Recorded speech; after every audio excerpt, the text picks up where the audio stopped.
بس فدي حاجة لازم الشعب كله يكون متفق عليها، حاجة تكون واضحة وضوح صريح، حاجة الناس كلها تتكلم عنها، حاجة الناس تطلع بيفضل في الشارع وتقول نمتنع. ما تعملش فوضى، محدش طلب منك ان انت تزعق، محدش طلب منك ان انت تتجمهر، محدش قالك ان انت تعطل الدنيا وتكسر وتحرق وتعمل الكلام الخايب ده كله. بس الموضوع يبقى واضح وصريح ان في الاغلبية من الشعب المصري او whoever اللي ممتنع امتنع. ولازم الناس تطالب بانها تشوف النسبة بتاعت فرز الاصوات.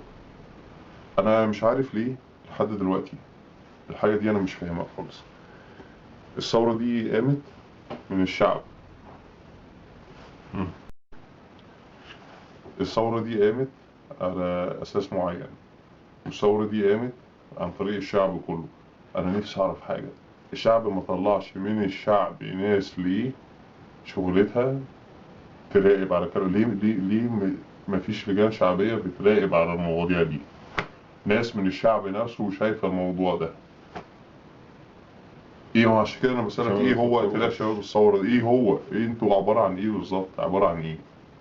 ايه فايدة ابوكوا بالظبط؟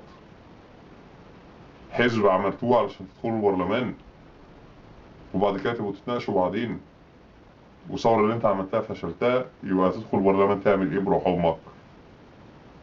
يقبض.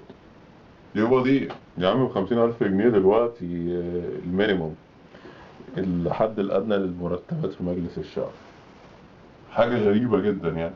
بيقول لك الناس حاجة بره، بيقول غريبة. لك ازاي يعني الناس بره جعانة.